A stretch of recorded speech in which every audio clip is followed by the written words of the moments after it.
wanted to get a better sense of what's happening in Lesbos and other places like it. Stephen Ryan works for the International Federation of Red Cross and Red Crescent Societies. He was just in Lesbos.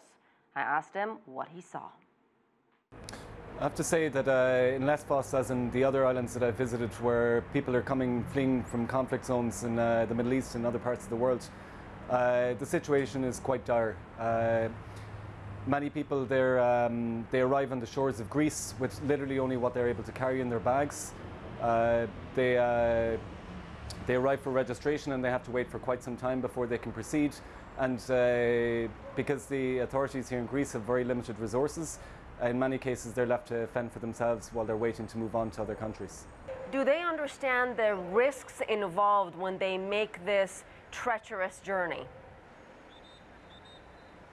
Absolutely. I spoke to one family the day before yesterday that have come all the way from Afghanistan, a young man and his wife together with their 2 children, and they explained to me that despite the risks that they had taken, despite the dangers that they had faced both on the land crossing from Afghanistan and in the perilous sea crossing to Lesbos, they were doing so for their children, for their family.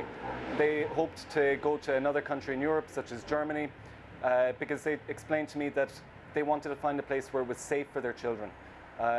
Germany was their goal, but they were happy to find anywhere where they would find safety and security and a chance for their children to receive an education and have a safe childhood.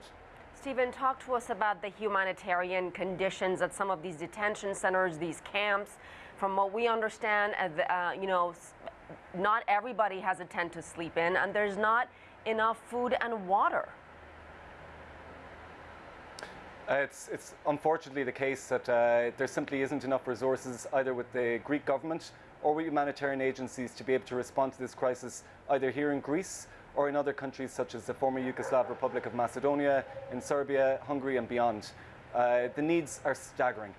There are tens of thousands of people on the move across Europe, unprecedented numbers, and no authority, no government authorities, no humanitarian agencies have enough resources on their own to be able to cope with such a crisis.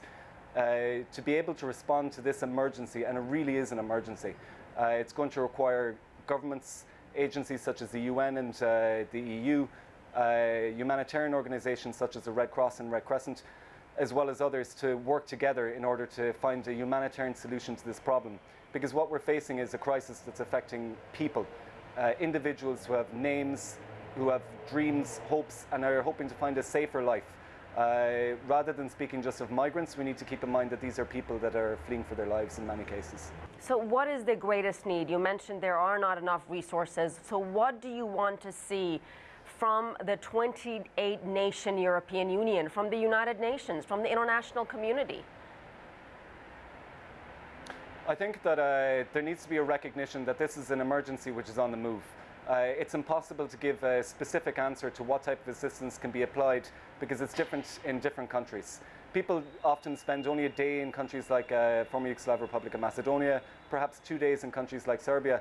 The assistance that's needed in most cases, particularly on the ports of arrival in Greece, is immediate food aid, blankets, shelter, and the ability to provide registration in a rapid way. However, I think that all of these solutions are only emergency solutions to a longer-term problem. While there remains no legal avenue for people who are fleeing from countries such as Afghanistan, Syria, Iraq, and others to be able to find refuge in these countries, they will be forced to continue to find irregular means to cross borders, and this is leading to humanitarian crisis right across the continent.